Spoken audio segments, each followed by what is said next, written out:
Okay, so we are here this afternoon with Patrick Bonk, who is Head of Development for the EU.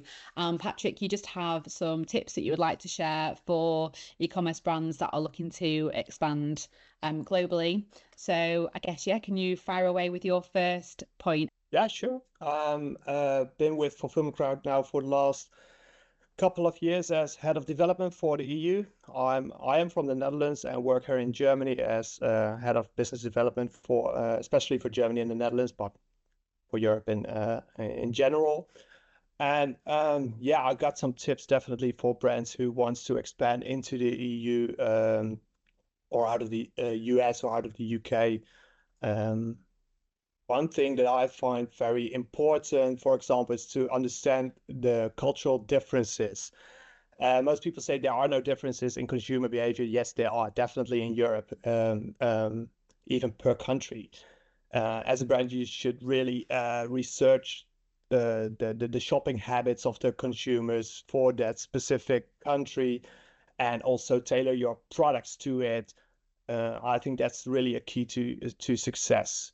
Um, Maybe a small example, I had a US skincare brand, and they discovered that French consumers, they prefer different formulas or eco-friendly packaging, while German consumers, they think like vegan or organic products are much more important to them.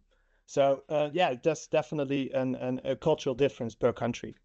That's interesting because there's still that kind of like sustainability awareness there and kind of like really caring about where the products have come from, that overarching approach. But I guess for different areas, the details of those things are different, aren't they? So it's just tuning into that. So how would you recommend that a brand would find out that information? Is it just through market research or what would you suggest? Yeah, it's definitely market research, but also, and that's definitely also a second tip. You need to localize your marketing. So it's not just like a one size fits all marketing campaign that you can roll out into the EU. You need to invest on visibility and trust into your customers. For example, last week, TikTok Shop rolled out in a couple of countries in the EU, and there were some people who thought that it was rolled out all over Europe, right? That was definitely not the case. And if you do like a one size fits all campaign, it doesn't work for your brand. It costs you resources, it costs you time. So I would really advise to use local agencies and learn from them, work with them. Yeah, really, really important to resonate with your audience, isn't it? Yeah, yeah, definitely. Okay, so what's your top tip number three? Number three, okay, definitely knowing your legal stuff, your tax regulations. You need to familiarize yourself with import regulations, VAT, customs duties in each and every country. Um, you need to comply with local laws because that would avoid delays and obviously a customer experience. Um, should I give another example of that? Yeah, I suppose if you've got an example where a prospect has come to you and you've been able to, as Fulfilment Crowd, advise them accordingly to be able to move into a different territory.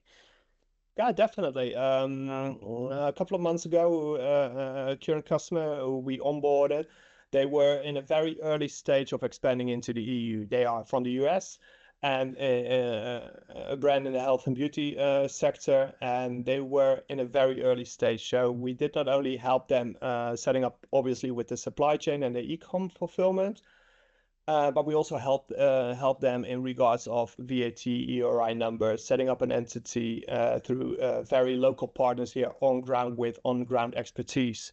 So that would really be a good example. Yeah, and a great example proving the capabilities of the business. Yeah. And then I think your fourth tip was partnering with an experienced logistics provider. So I suppose this is your time to shine. Is it my time to shine now? I Yeah. mean, for businesses in the UK or out of the US, using Fulfillment Crowd within Europe, um, to reduce not only shipping costs and transit times, but also obviously returns.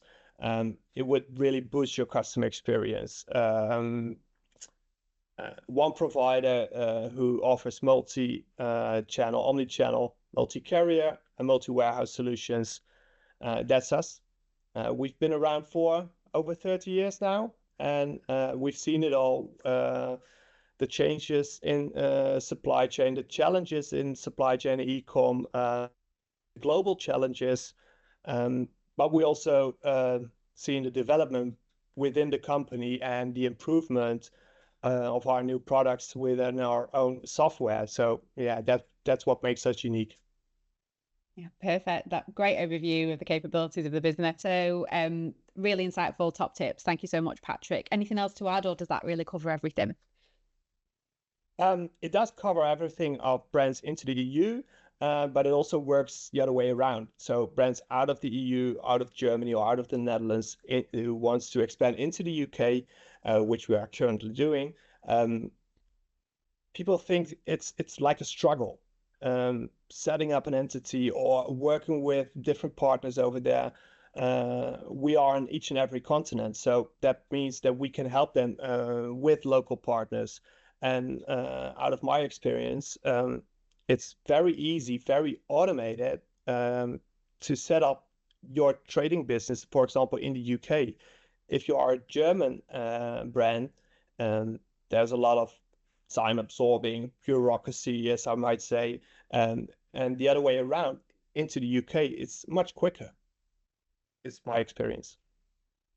It sounds like there's lots of ways that you could help these ambitious e-commerce brands to grow globally. Yeah, sure. So Sure. if anybody does want to get in touch with you for more information, Patrick, is it best to drop you an email or, contact on the website? Drop me an email, find me on LinkedIn, postal pigeons, whatever. I'm here. Great. Thank you so much for sharing those top tips. That was really helpful. Thank you.